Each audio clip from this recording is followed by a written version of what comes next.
right, y'all. So we are back. It is the last episode of the season, and as promised, we're gonna get a little bit deeper. We gave you a little intro to Kink, how to talk to your partner. What are some common questions? But now, I want to know how or when do you remember when you were first introduced to Kink? Hola, everybody. This is LuzCelenia. Hey, what's up? This is Steph coming at you live. And this is Sex and Sensuality for the Churchy podcast. Whether the idea of it or, maybe some kinky acts, what's your earliest memory of being introduced to kink? Wow. Introduced to kink. Probably like a teenager. Like I was probably like 16, 17. Because, back then it was like we had magazines. Oh. What were in these magazines, sir? What was in these magazines? Kids these days be like, what? They're like, what? Well, I think a lot of it, to be honest with you, a lot of it was leather. Like I just remember people being leather. just leather and because when you think about these magazines, you're thinking people are just gonna be naked, right? Yeah. They're just gonna be naked and that's it. No, that's what you're hoping for. And you're like, why does he have like a flog in his head, or like what's that paddle in his head, or like why is he, or like there's a contraption, right? They're like in a contraption. You're like, I don't understand this. Like I was just looking for a certain picture. So I think that was when I was like, these are a little different than these other editions that I've seen. They look a little, and then I think as I got older, you get exposed to other videos, right? And you're like, whoa, like I don't even know where I am right now. Like somebody thought of this, like I think for me, it always felt more like theatrical. Like there was just like all these extra things that you're dealing with and extra people, and it was like, yo, people really got creative in these things. Like once again, I'm thinking I'm just gonna pull up a video and it's gonna be like, the normal, right? Fake conversation. Yeah, fake conversation. Oh my gosh, we're naked, and stuff is happening. No, this is like, oh, this is what I'm interested into, and then it's like, you know what it is? I remember just the dialogue. The dialogue is much different. Like there's just extra innuendos that you're just. Are you rubbing your nipples? Why I look like you rubbing your nipples?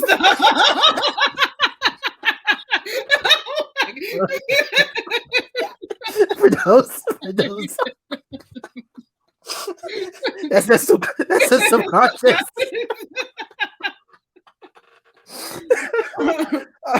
Yeah, so that was early teenager. Yeah, I was like, yo, this stuff looks a little dungeony. Like there's a lot of role play, yeah. For me, I would say like I wouldn't have called it kink, but I remember being a kid and like hearing things like pretty much anything outside of like married sex. And like, oh, be careful with those degenerates that are doing all these things. But no one ever called it kink. On a more practical, like realistic, like this is what it is level. It was, I don't even remember how I found this website, but I'm a nerd. I like it. And so as opposed to watching porn, I would read there's a website called Literotica. And people just submit their story. Yeah. Oh. And that's good. Yo, all kind of topic and whatever, and people get to vote, so you get to see the ones that are voted out the most.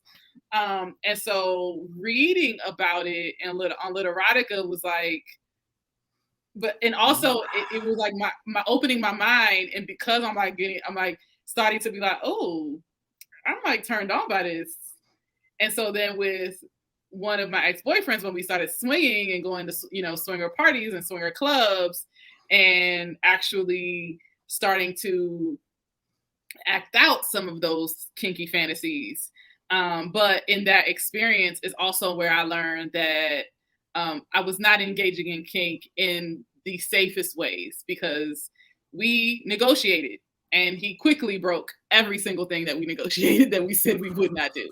And I did not have the agency that I have now to be like, okay, yeah, like this is over. Like we agreed to not do these things, and you did it, and so we're done. But so now it's about like learning to engage in kink in ways that are honorable to me, and only with people who would honor me by not taking advantage of my trust. Yeah. And there's a certain, for me, I would have to say that when it actually like started to not just be what I saw on TV, on these video, on website porn sites or whatever case may be, I think it was actually when I actually started talking to people, like people who actually like have like experience kink in their lives as a lifestyle, like actually, because I'm like, hey, to be honest with you, I don't even know how the conversation even starts. But somehow, some way, we're talking about this stuff, and I just it was just intriguing to me that people could be so vulnerable, right? They could be so vulnerable and try these things and not feel like, man, like I'm an idiot for trying this, or even conceiving to someone like this is something that I'm interested in, no matter whatever that is. And I think I had to get around the idea of, just because it's not something that I could see myself doing doesn't necessarily mean that somebody else cannot see themselves as well. Like, for everything that may be a turn off for me could be a complete turn on for someone else. But I think that's the part that, again, individualizes the experience. But yeah, I think I was traumatized. I think I'm not gonna say I was traumatized, but I think I was, the traditional ideas of whatever kink would have been, like YMCA, like anything different outside of, like you said, what we considered vanilla sex or whatever that is for people. Just the good thing for me, it was never scary, right? It was always like, wow, I wonder what that's like, or oh, I wonder what this would be. And even now, slowly but surely, like I've been trying to figure out ways to kind of incorporate more of that into my own life, because I'm like, yo, these people are really having a good old time trying all these different things out, and you're like, you know what, maybe I might like this. But you have to be secure enough within yourself to be able to do that. And some people, I can imagine some guys even may not have a hard time saying like, yo, I really like not being in a dominant position, right? That part, because like the idea to think that men are all automatically the ones that are the doms, and obviously there are some, but There's some. I have definitely met some like they are happily to be submissive to a woman. Happily, like, I mean, I can't remember her name, but there's a Black woman, beautiful. She's a financial dominatrix. These men literally pay her to humiliate them, and she's having this interview while she has a man on his all fours, connected to a chain, and he is happily just sitting there like a dog. And they give her money to do that, and I'm just like, Lord, did you pick the wrong? Like, did you pick the wrong profession? And these are and I think she says most of them, if not all of them, are white men. So that's like her way of getting reparations.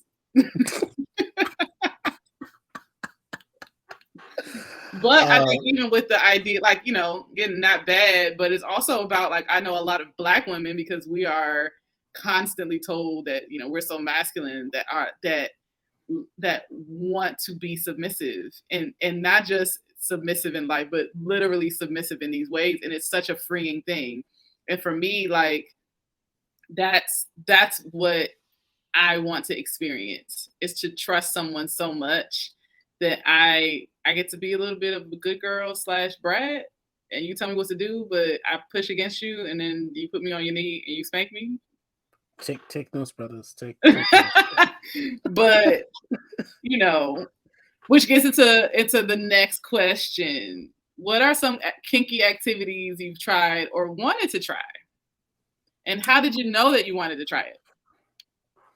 Wow. That one definitely opens up a whole I would probably want to try some of like the what was it the some of like the pain, like impact play. Yeah, impact play. Yeah. I think just don't knock me out, but it's just a different sensation. Like I've had moments when like I'm like, oh, I like that, like and it's I think what the interesting thing about it for me when it comes to pain, and my wife will say this all the time, is that I have like good pain threshold, but I think that with having sometimes a high pain threshold, I don't necessarily always like appreciate it for the sensation that it is, right?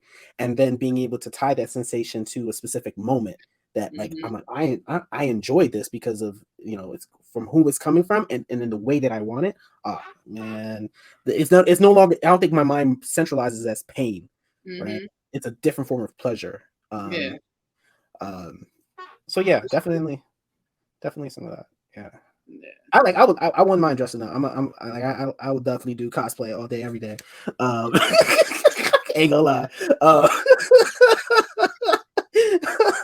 I have a drawer full of costumes and outfits and all of that.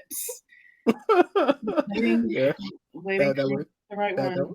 I know, right? Because unfortunately, like there's so much trust for me that is needed there, and oh yeah, everybody has proven that they can that I can trust them with that.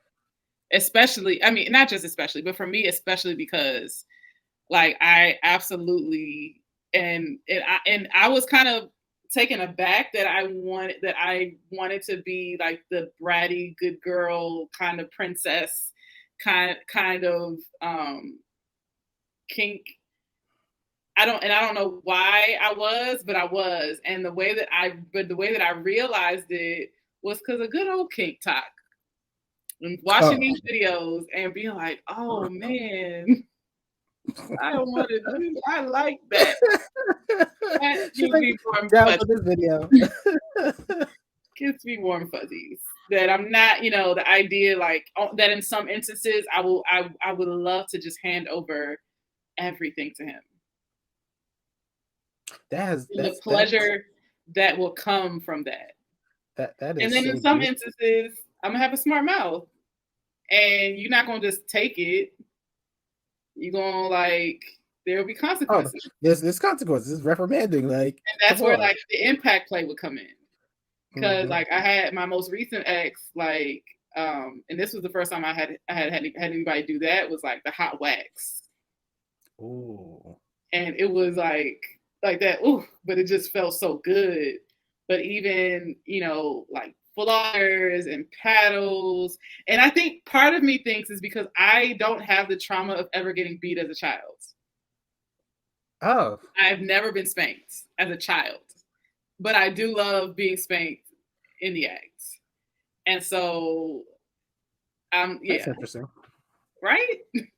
But so it's a combination of seeing things for me and be like, but it's reading but just like when I see stuff or I read something and I get that little tingly feeling at the bottom of my coochie and be like, this might be something that I want to try. Well, and again, there's so many opportunities for different sensations to be enhanced, right, than normal, right? And I think that's the part that it's almost kind of like in some cases like sensory overload, but it's very like structured in a way because you know what to expect, right? It's not like you're gonna hit me over the head and I just have no idea that's gonna happen. But again, like you said, keyword trust, right? You have to have. I mean, the level of trust that I even have to have with my wife to be able to say, like, listen, you got a heavy hand. I ain't trying to. I see. I'm but it's still I know it's still like makes me go back to the idea of, all right, like we're gonna talk about this, and on the flip end, I think it just pushes, like, as I think about it more for myself, it keeps creating more curiosity about my wife, like, oh, what she's into, like, like, I think that it forces kind of now there are some people who are just like, screw it, I like what I like, and then that's it, and you're gonna just do what I tell you, or I'll do whatever you tell me. But once again, that's the spectrum of kink, right? Like, but there are some fundamental things that have to be in play, like you keep saying, in order for it to work. Otherwise, it just becomes like an abusive, Absolutely. session. It definitely can be very abusive if you're not careful. And that's the one thing we don't want people doing out here, is like hurting each other out because they Mm-hmm. want to explore something without, like you said, going into some of the more necessary elements, which communication, consent, can't say those words enough. I think even the idea of consent is interesting, because to really not assume, you're not assuming anything, right? Anything.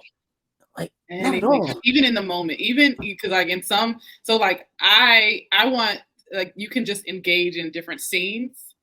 I am exploring the idea of having a kink relationship.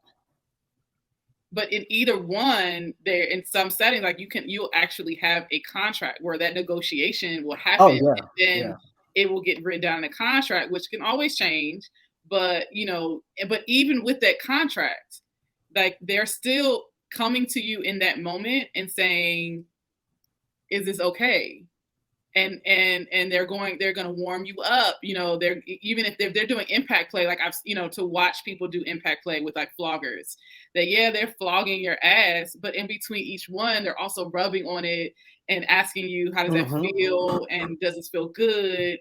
And so it's, unless you're saying, I don't want that, but Mm-hmm. most of the time that's what they're doing, and they're checking in and saying, can I go harder, or or do you want me to use something else? And it's either like no or yes, and and it's, so even in that, it's like you've had your pre-negotiation, but again the negotiation is still ongoing, and then understanding that in and of itself is building trust, because you're So showing me how much care you're putting into my experience by not just being like, oh, well, she said she good. So, and be like, sir, that's not that, again, unless I'm telling you that's what I want, because some people, like I said earlier with the financial dominatrix, they pay her to be humiliated. So unless that's what you're actually looking for, and looking for that humiliation, then no, you shouldn't be getting humiliated in your scenes, in your relationship, kink or otherwise. yeah. That there's the consent is ongoing, and the negotiation is ongoing, and the pleasure because of those things is ongoing. So Yeah. so for you, what is, as much as it's, I mean, it definitely, I know you well enough to know that how much you've put a lot of thought into this, and still continue to put a lot of thought into this. What is the thing that actually, like, makes you not necessarily cringe, but makes you kind of step back when it comes to kink?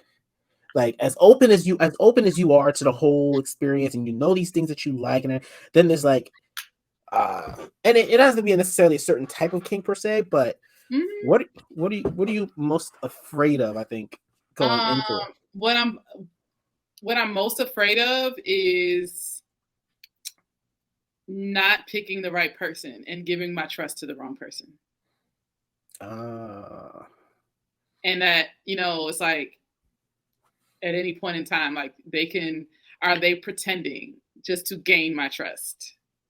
And in the moment that I actually give it to them, the other shoe drops. And have I healed enough to trust myself that if that were to happen, that I wouldn't feel like, oh, well, I'm too far in. This is my fault, or I shouldn't have. That's what scares me. That it's like, as much as I want this and I want to engage in this, could I really truly trust them? And more importantly, because I honestly believe and know that trusting other people is really just an extension of yourself. So can I really trust them, from the foundation of, do I really trust myself to do this and to keep myself safe, especially because I desire to be able to submit to them And knowing that, like, I mean, people that I talk to is like, look, if you know anything, people think that the doms are the one that hold the power, but if you're doing it right, the doms are not the ones that hold the power. The submissive is, because at any point in time, they can say, "Oh, stop." But as much as I, as the submissive, hold the power, I have to trust that they're going to respect and honor me to stop. And honor the agreements that we've had, because as I mentioned earlier, I've already had someone that didn't, and I felt so much shame that around it, that I was like, oh well, this is my fault because I agreed to this, and what did I think that he was? Why did I really think that was going to happen? That he was going, you know? And who do you go to say like this? Because then they're going to look at you crazy because it's kink, this is taboo. Like this is why you shouldn't be doing this stuff in the first place. As if vanilla Bamas don't cheat and don't, you know, like, but that's what you're gonna get anyway. Well, there's definitely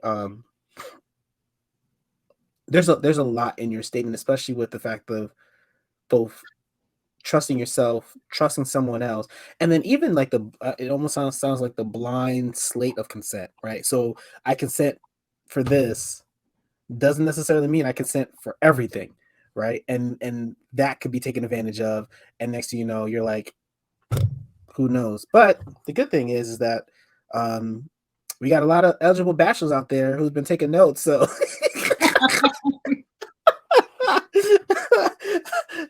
y'all been taking notes all season.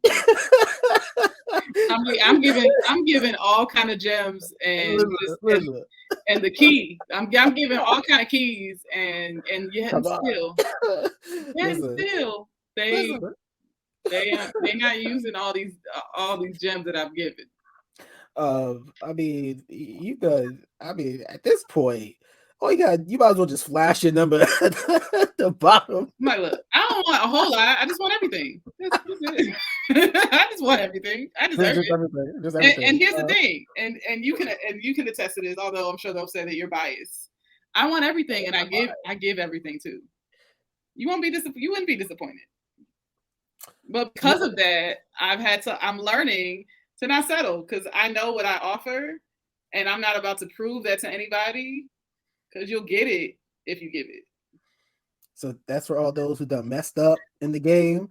Okay, you know who you are. Not you sending out APBs, nigga.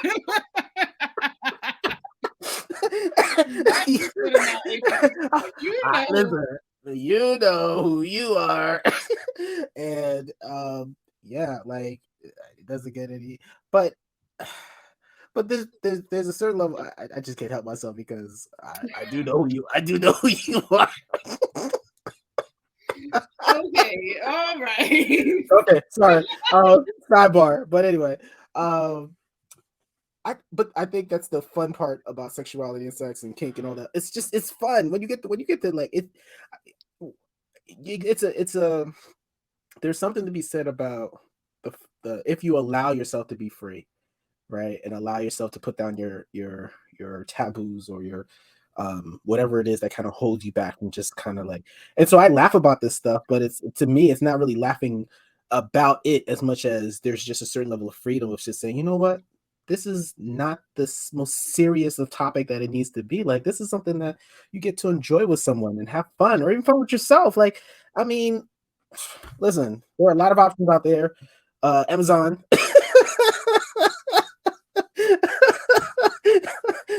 That's why stuff is set in boxes. So nobody knows. So, you know, if you're scared about, discretionary things coming through, listen, it's out there. I was on I'm actually strongly considering, I don't need no other project, but I'm strongly considering becoming a bedroom candy consultant, because she got some dope stuff over there. She got some dope stuff. And I mean, I talk about sex enough, so I probably should just become a consultant and sell bedroom candy. Let me know, y'all, if y'all want me to start selling bedroom candy, and I can start throwing parties. Let me know if you're interested. Just make sure you ain't doing no deliveries. Do some nice demonstrations, some live demonstrations, okay?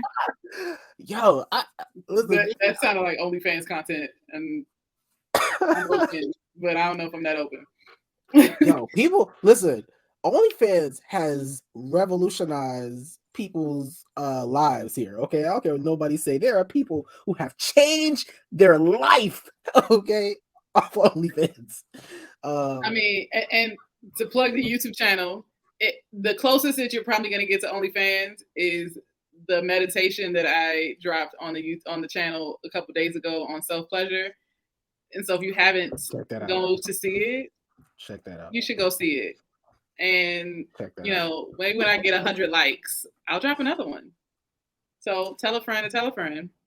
So I really enjoy doing it, and you can imagine what I was doing below the scene, the camera level. See, I'm telling you, like, these people don't understand what they getting here. Okay, y'all better take advantage. This is why you like listening to us. You just never know what you're gonna get. But yeah, I can't even. What pushbacks or what would hold you back from in regards to kink?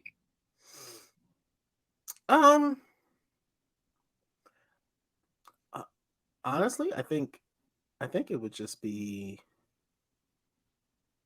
time. Like, just not make it, like this thing that I want, like an activity, like a habit, like a hobby. Like, maybe when the perfect time comes, we'll try. Like, no, let's just, just do whatever. Like, I think that's for me the biggest thing is time. Like, not I do struggle sometimes with living in the moment and also planning for those moments, right? So I think I could have that conversation. I could buy stuff or whatever case may be, and yet something will come up, and then the priority, that's what it is. The priority of it in my life would be the thing that would be the difficulty, not so much the ability to do it, but just like, this is important to me. Then you have to be intentional. Yes, and I'm not always intentional like that. I ain't gonna lie, I'm not always intentional. I need to be more intentional, but I'm not. And so I know that has gotten in the way sometimes with even certain other things. I'm like, like, you really had the chance here and you like did not take it. And that's on me, because either I let fear kick in or, rejection, right? Because that's another element too. Like, I start saying like, yeah, I like this and I get rejected for it. Then it's like, wow, maybe, I may not want to open up again, right? Because it is so personal. But I will say that I think the thing that I know I need the most is feeling like I'm part of a bigger community, because community is so important, not just in like your work life, your social life, but even in your sex life. Like, there are communities of people who are experiencing and sharing the things that they're going through and experiencing in their own sexual healing, sexual journey. And why pretend like nobody wants to talk about this stuff? And it's like, we don't know the answers, like. And as a single unmarried woman, I think that was one of the things that I was actually surprised about in talking to other married friends, because I think it's just a quiet assumption, but to think that I'm like, even married people ain't talking about this. They're not talk, because it is a really vulnerable thing, and and I don't even think that you have to have these conversations with everybody and get personal in them either. Like, we can talk about sex. And you can still have boundaries on whether or not you're going to talk about your sex life with these people. But even just to have general conversations about sex, a lot of people are not happy.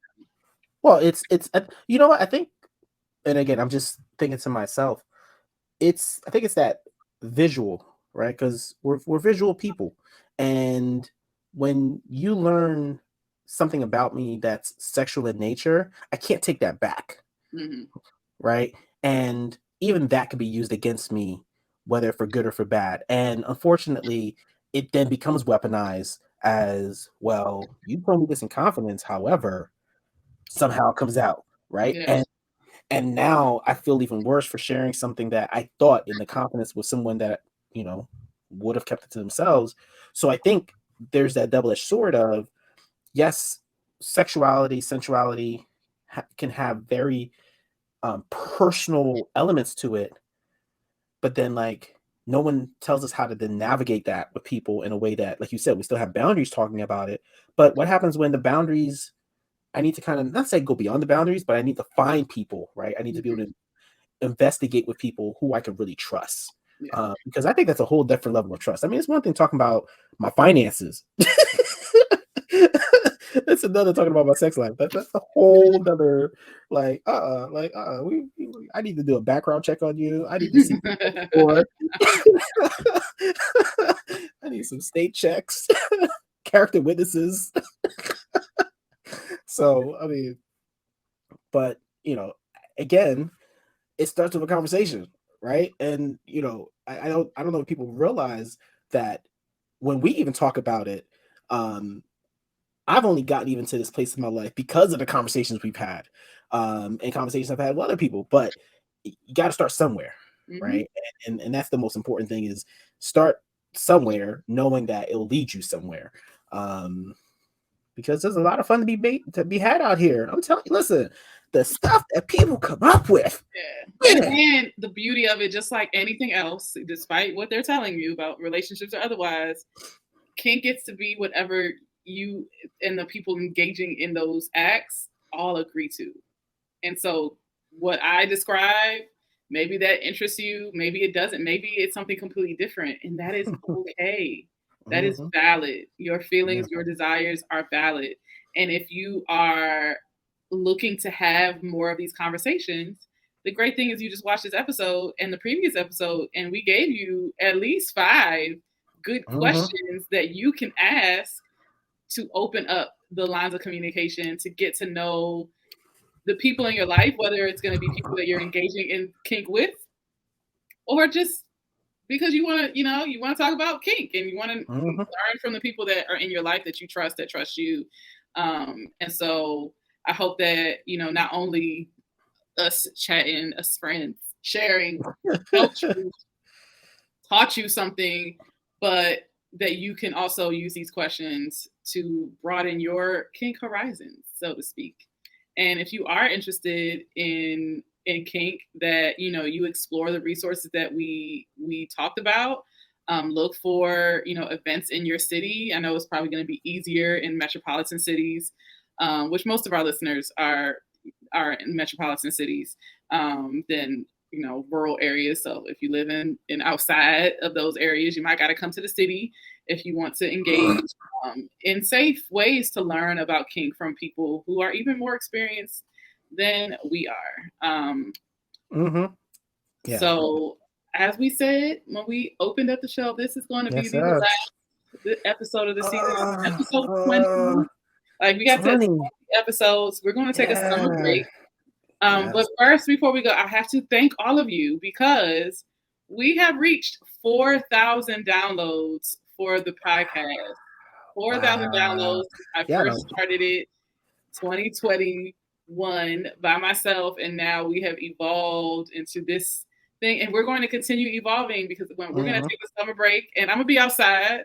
So if you haven't subscribed to the channel, make sure you subscribe to the channel because I'll be posting my blogs and of me being outside. So you won't have to miss me for the entire summer. The podcast is just taking a break, and then we're going to come back probably around end of August-ish time, early September. And we're going to start bringing in people to have these conversations with. Yes. Find out the sexuality of pastors and deacons and prophets and musicians and therapists and all kinds of people, and probably going to bring back, Sunny D and Dr. Levon Shaw and other people. So if you want to be on and you want to have these conversations with us, make sure you DM me, send me an email, radiant@LuzCelenia.com. If you have someone that you think would be great and you want to refer them to us, then send me an email, DM me, text me, call me, however you can reach me. Just let me know because we're going to be planning that and come back. So make sure you're following me on social media. And of course, make sure you sign up for the mailing list on my website at LuzCelenia.com, because those people will always get the first notifications of everything that I'm doing. And that is it for this season. So yes, be as radiant as the sun. Yes. And Good. come back. How do you want to sign off? Give them some final words before we end the season, Stefane. Just love yourself and love those around you, and enjoy the beautiful weather that is to come. And we look forward to seeing you again to do this even better. There we go. Bye-bye. Bye-bye.